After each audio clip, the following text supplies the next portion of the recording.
1985 to the year 1972.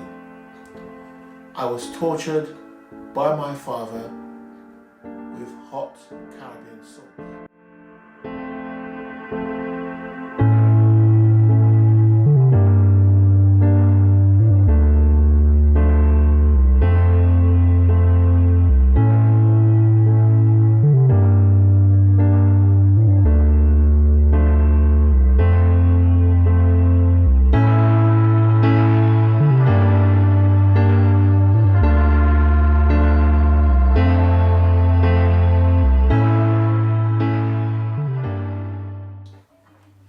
Now, the way I was tortured, I will show you how.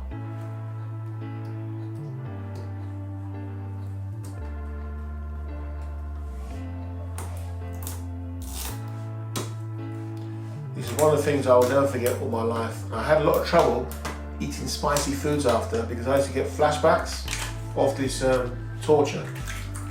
And I used to get tortured for nothing. My older sister used to get this knife and slice the fridge magnet, which shuts the door, and tell my dad it was me who done it. And if I didn't do it, she would like bite me while I was sleeping, give me a bite at my eyes, or beat me up while I was sleeping. I lived the most horrific childhood, and this is a view from my point of view, my perspective. I'm not my brothers. What they experience is totally different than what I experience. But what I experience is my experience. I'm a lot older than my brothers. They never saw what happened. This is me, for me, what happened. And how it's affected me now in my adult life, how I look back and how it's framed me as a person. I look back and count myself very lucky to be mentally stable. I count myself very lucky to be caring, loving, and forgiving. So the one thing you can't do is forget. They say forgive, but it's very hard to forget when you've gone through a torturous lifestyle. My dad used to apply this pepper to me. He used to pull me over, and if I didn't come over, he used to get his belt and he'd bash me along the back of the belt. Sometimes the buckle used to catch me and it used to hurt. I used to scream and wee myself. My dad would then look at me, his evil look on his face. He would then open the pepper. He would then take a knife like this, a knife. He would then put the knife into the pepper like this, the pepper. Sometimes he couldn't get the pepper out, so he would tilt the pepper like this. And he would administer this pepper straight into my mouth. So here we have the hot West Indian pepper. Now for an adult who's used to this sort of thing, they can eat it in their foods and dissolve it, and it's okay for them. For a child to administer this hot pepper to their tongue, it's extremely torturous. I remember that knife moving slowly towards my tongue.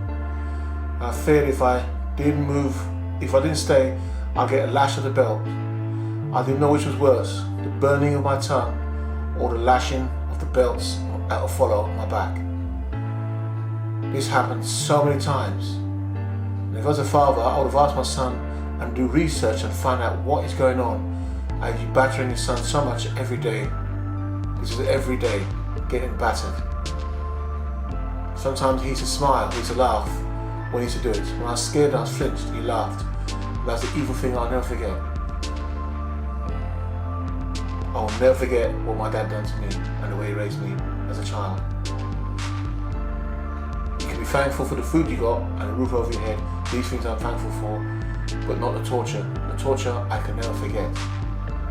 There's no hate, I just don't understand the way I was raised.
Bye.